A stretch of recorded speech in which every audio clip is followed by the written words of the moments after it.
It's August the 4th, 1914, and Germany and Austria-Hungary are at war with Serbia and Russia when Germany decides to invade Belgium. This violates Belgium's neutrality that Britain guarantees by a treaty. Britain protests. The German Chancellor replies that the treaty is simply a scrap of paper and means nothing. Britain has no choice but to declare war on Germany. The conflict quickly spreads to become the first truly world war, with 28 countries eventually being dragged into the fighting before the end. This Great War, as contemporaries called it, saw new developments in warfare being used for the first time. Poison gas, rapid-firing machine guns, tanks, submarines, aeroplanes and airships.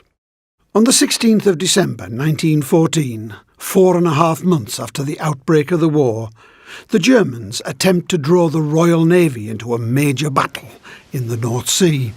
The plan is to raid coastal towns and lure the Navy into an ambush where they would be totally destroyed. But the German commander, Admiral Franz von Hipper, worries that his attacking fleet may have been discovered and turns the majority of his ships back. At 8:05 on that Wednesday morning, 3 German battlecruisers appear through the early morning mist and open fire on Hartlepool and West Hartlepool, and 3 more simultaneously attack Scarborough and Whitby. The German cruisers, Seydlitz, Moltke and Blucher, deliver their deadly cargo to the Hartlepools, shells firing from their guns at over 1,000 miles an hour. For the next 42 minutes, over 1,150 shells rain down, causing death and destruction throughout the area. Although aiming at the major shipyards and industrial factories, shells strike homes and shops and explode in the streets. Many local people are killed or seriously wounded while getting dressed or having their breakfast, or on their way to work and school. The defenders of Hartlepool are not unprepared. Royal Navy destroyers patrolling out to sea attack the German battlecruisers, but are overwhelmed and outgunned and driven off. The coastal defence guns of the Hoof Gun Battery and the Lighthouse Battery return fire.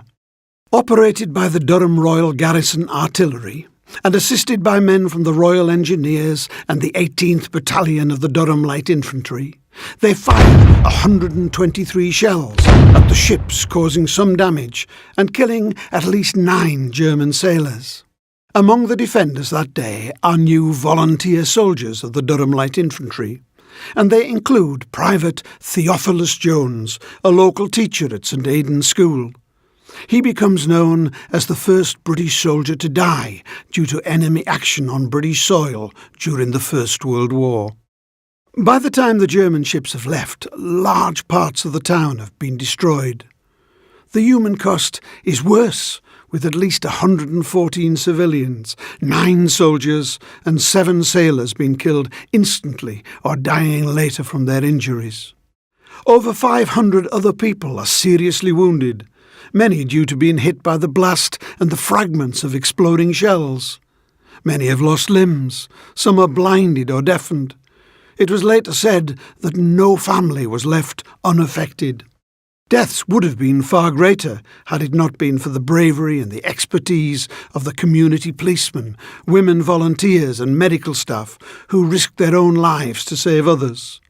Many are later awarded medals for their actions that day. The Germans are condemned across the world for targeting innocent civilians and especially women and children. Instead of shortening the conflict as Hipper had originally planned, their actions lead to the hardening of British resolve. Large numbers of local men across the northeast are spurred by the attack to volunteer for the armed forces in order to avenge their families and friends.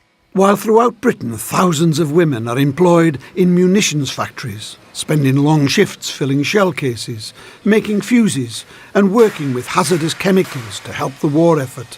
By 1917, nearly 80% of the guns and ammunition used by the British Army are being made by these so-called munitionettes. The fighting intensifies as the war drags on, with both sides digging in along the Western Front on the borders of France and Belgium. At home, collections for the wounded and the war effort increase. The borough of Hartlepool raises more money per head of population than any place in Britain during the entire First World War. £13,644,415 is donated by local people, businesses, schools, churches and community groups. That's equal to an astonishing £545 million in today's money.